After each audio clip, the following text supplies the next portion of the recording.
Bismillahirrahmanirrahim. Assalamualaikum warahmatullahi wabarakatuh dan salam sejahtera, salam Malaysia Madani. Kerja tapak tangan nyiru saya tadahkan, belanjawan telah dibentangkan, mari Bentong bahaskan.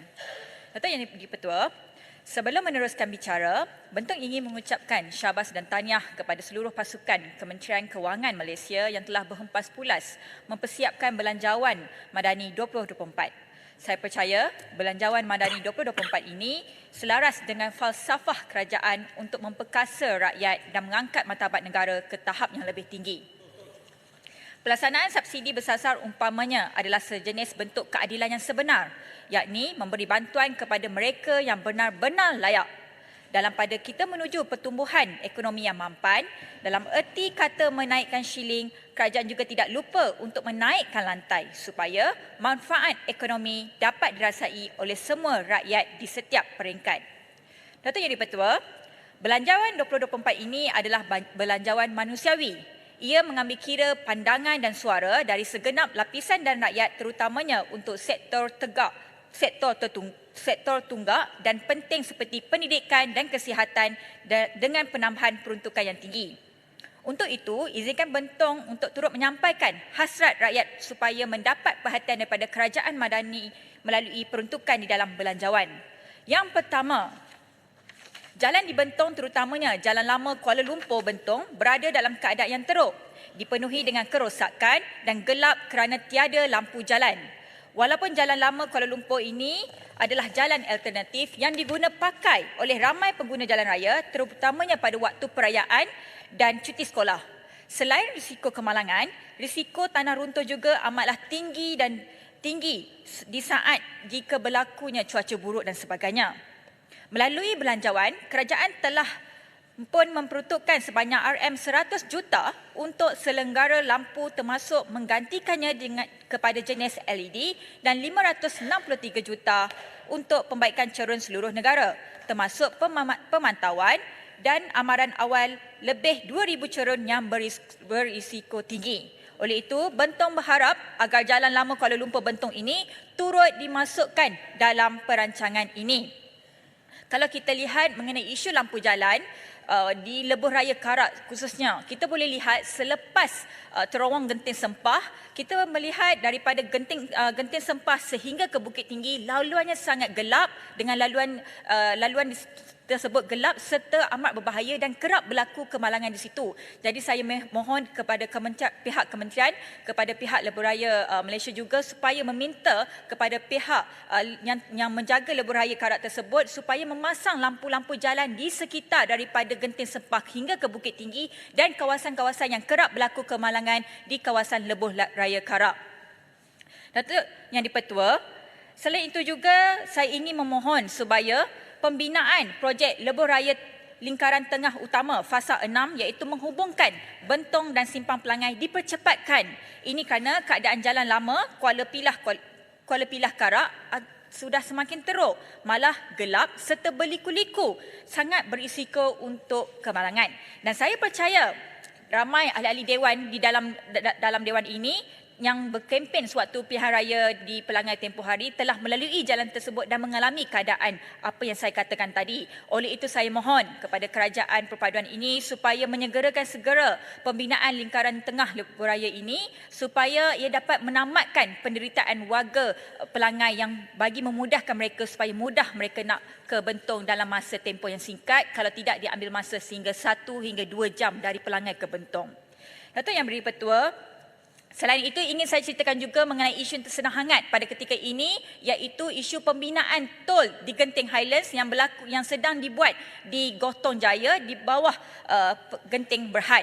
Saya faham pada ketika ini ia telah dikeluarkan stop work order dengan izin oleh pihak kerajaan tempatan iaitu Majlis Bandaran Bentong kerana ia tidak menghantar KM kepada pihak Majlis Bandaran Bentong. Namun saya inginkan penjelasan daripada pihak kementerian, adakah sebarang permohonan daripada pihak Genting Berhad untuk mendirikan tol tersebut dan juga untuk mengutip tol kepada pengguna jalan raya. Isu ini adalah sangat penting untuk kita selesaikan kerana pada ketika ini saya sendiri tidak bersetuju apabila pembinaan tol itu dibuat di kawasan Genting Highlands kerana ia seperti menyusahkan kepada rakyat yang marhen dengan izin yang mahu untuk naik ke Genting Highlands bercuti dan sebagainya, malah dikenakan tol pula. Datuk Yang di-Pertua, Bentong juga mempunyai kawasan pertanian yang berpotensi tinggi dengan sebahagian rakyatnya yang terlibat dalam sektor pertanian. Namun begitu, pendapatan mereka masih rendah dengan penggunaan tanah yang tidak optimum. Oleh itu, usaha kerajaan yang menghargai para petani, pekebun dan peladang sangatlah dipuji. Usaha ini, kalau kita lihat dalam Belanjawan Madani 2024, kerajaan telah pun menaikkan sekali lagi paras harga pengaktifan insentif pengeluaran getah LPG kepada RM3 sekilogram dengan peruntukan sebanyak RM400 juta. Kerajaan juga telah memperuntukkan sebanyak RM90 juta untuk Risda dan Felkra sebagai usaha menangani masalah keterjaminan makanan dengan meningkatkan produktiviti dengan hasil pertanian. Usaha-usaha ini dibantu dengan komitmen kerajaan untuk memberi fokus kepada automasi dan mengurangkan kebergantungan kepada warga asing. Dan selain itu juga, kalau kita lihat beberapa bulan yang lepas, negara ini menghadapi berlakunya kekurangan bekalan beras tempatan dan sebagainya. Di sini saya ingin mengucapkan terima kasih dan tahniah kepada warga kaki tangan Fama kerana dia telah berusaha keras siang dan malam untuk memastikan mereka dapat menghantar bekalan-bekalan beras ini kepada setiap kawasan-kawasan yang memerlukan. Selain itu juga saya ingin memuji program jualan agro madani di serata tempat yang sedang berlaku di seluruh negara ini adalah satu program sangat berjaya yang dapat membantu masyarakat setempat, iaitu program yang terus dari ladang dengan memberikan harga yang sangat baik. Datuk Yang di-Pertua, kalau kita lihat corak ekonomi global pada masa kini telah berubah. Malaysia telah mengalami gelombang di mana setiap gelombang gig ekonomi menjadi trend terbaru khususnya di kalangan anak muda. Minat terhadap gig ekonomi dipandu oleh budaya kerja yang fleksibel, pengurusan masa sendiri dan juga skill dan bakat yang boleh dikembangkan merentasi sempadan geografi. Namun begitu, kebajikan pekerja sektor gig ekonomi juga harus dijaga. Dasar, akta dan skim untuk melindungi pekerja-pekerja sektor ini harus diperincikan dengan lebih menyeluruh lagi. Dan kita lihat skim tekun mobilepreneur yang diperuntukkan sebanyak 10 juta oleh kerajaan melalui belanjawan kali ini turut menyumbang ke arah mendukung usaha ini. Kalau kita lihat peranan belia di dalam pembangunan negara tidak mungkin disangka lagi. Pembinaan jati diri dan kepribadian yang murni mungkin dititik beratkan untuk menghadapi cabaran ekonomi dan sosial yang semakin berat. Pengenalan seperti program rakan muda dengan peruntukan sebanyak 10 juta dapat menggalakkan minat dan penyertaan untuk aktiviti-aktiviti yang membentuk kerjasama, disiplin dan semangat kesukarelawan yang utuh. Bentong juga mencadangkan ia turut melibatkan sekolah-sekolah sebagai salah satu aktiviti kurikulum mereka.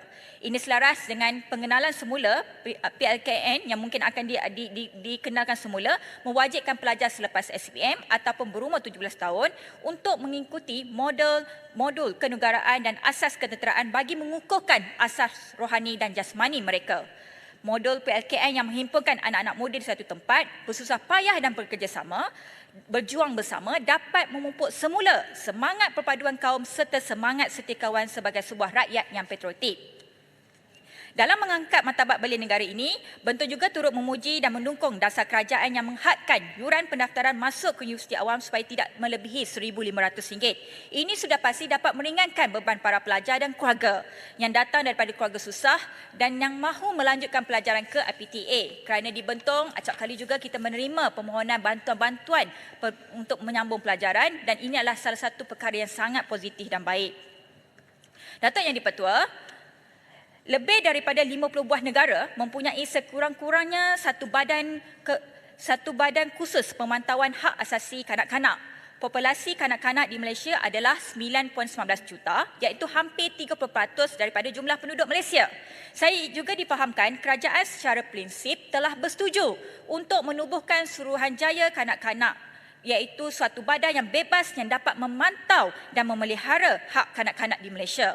Justru, adakah kerajaan sudah bersedia untuk menubuhkan Suruhanjaya Kanak-Kanak tersebut dan adakah suatu akta khusus akan diperkenalkan bagi mewujudkan institusi ini?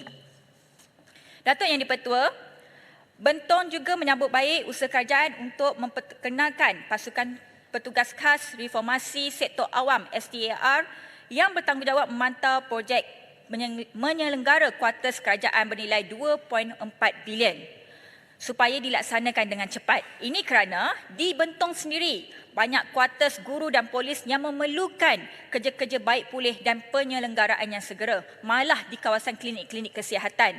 Pelbagai masalah seperti masalah tekanan air yang rendah, semak samun dan pokok tinggi yang perlu ditebang sehingga memberi kesan kepada bangunan-bangunan tersebut. Serta yang paling penting adalah pendawaian yang memerlukan perbaikan. Malah kalau kita lihat kuartus lama pada ketika ini yang mempunyai hanya 2 bilik sahaja dan juga dapur yang kecil dan sebagainya tidak sesuai dengan keadaan keluarga yang pada ketika ini. Jadi ini satu pendekatan dan penyelesaian yang sangat baik daripada pihak kerajaan kerana memberikan dana sebanyak 2.4 bilion ini. Ini juga bagi memastikan keselesaan para guru, anggota dan serta petugas-petugas klinik ini supaya dapat berkhidmat dengan lebih baik lagi untuk negara kita. Akhir sekali, Datuk Yang di-Pertua, dengan izin, from river to the sea, Palestine will be free. Saya juga ingin mengambil kesempatan ini untuk berkongsi misi delegasi Malaysia pimpinan Datuk Seri Anwar Ibrahim ke negara Islam untuk memperjuangkan isu Palestin ini. Dari Jeddah ke Istanbul, dari Istanbul ke Kahirah, pendirian Malaysia sangat jelas. Keganasan Israel terhadap Palestin mesti ditamatkan dengan segera. Kita menuntut gencatan senjata dan laluan kemanusiaan terhadap Gaza dibuka. Kerajaan Malaysia memainkan peranan yang sangat cemerlang. Dan kalau kita lihat dengan kita mengembeling kekuatan negara-negara ASEAN dan negara-negara Teluk melalui Majlis Kerjasama Teluk iaitu GCC ASEAN, kita merancang dengan membina kekuatan ekonomi, politik dan pembangunan teknologi. Dengan kekuatan diplomasi yang ada juga, Malaysia berjaya memainkan peranannya dengan memperkukuhkan kerjasama dengan Turki dan Mesir agar dapat mempertingkatkan ekosistem pertahanan dan lebih tegas dalam isu kemanusiaan Palestin ini. Datuk Yang di-Pertua, saya ucapkan tahniah juga kepada semua NGO seperti semalam yang berjaya menganjurkan satu program yang sangat baik di Aziata Bukit Jalil. Inilah kita lihat, kita tiada lagi isu politik dan sebagainya, tetapi dalam isu Palestin ini adalah isu kemanusiaan iaitu melibatkan semua agama sama ada Muslim ataupun daripada Kristian Palestin. Jadi isu ini adalah amat penting untuk kita semua bersuara untuk memastikan mereka di luar sana, lagi-lagi negara di barat, mendengar, melihat bahawa ia harus dihentikan segera perkara yang sedang berlaku di Gaza pada ketika ini. Yang terakhir bagi saya, Datuk Yang di-Pertua, sekali lagi, sebelum saya mengakhiri ucapan saya ingin membawa satu hasrat iaitu untuk menaik taraf klinik kesihatan Bentong yang terletak di Batu Satu Bentong. Kerana pada ketika ini keadaan klinik itu agak padat, kecil dan telah memberikan perkhidmatan yang sangat sepenuhnya kepada warga Bentong. Dengan penaik tarafan klinik ini, ia secara tidak langsung dapat mengurangkan kesesakan di Hospital Bentong. Jadi sekaligus dapat memberikan keselesaan kepada staf perubatan dan juga warga Bentong yang datang ke klinik tersebut. Pada ketika ini memang agak padat, kecil dan memerlukan ruang yang lebih selesa, bukan saja untuk orang ramai yang datang untuk mendapatkan rawatan tetapi kepada warga staf-staf perubatan di klinik Bentong juga. Jadi saya mohon supaya dapat pihak kementerian melihat isu ini dengan lebih serius dan dapat membantu klinik kesihatan Bentong dinaik taraf mungkin kepada bangunan bertingkat, insya-Allah. Akhir sekali, dengan itu sukacitanya Bentong merasa lega dan berpuas hati dengan Belanjawan Madani 2024 ini, iaitu sebuah belanjawan yang benar-benar mendengar denyut nadi rakyat dan dalam masa yang sama berani membuat perubahan yang progresif. Mudah-mudahan perancangan belanjawan ini dapat dilaksanakan dengan sebaik-baiknya untuk manfaat rakyat Malaysia. Bentong menyokong Belanjawan Madani 2024. Sekian, terima kasih. Assalamualaikum. Terima kasih Muhammad Bentong.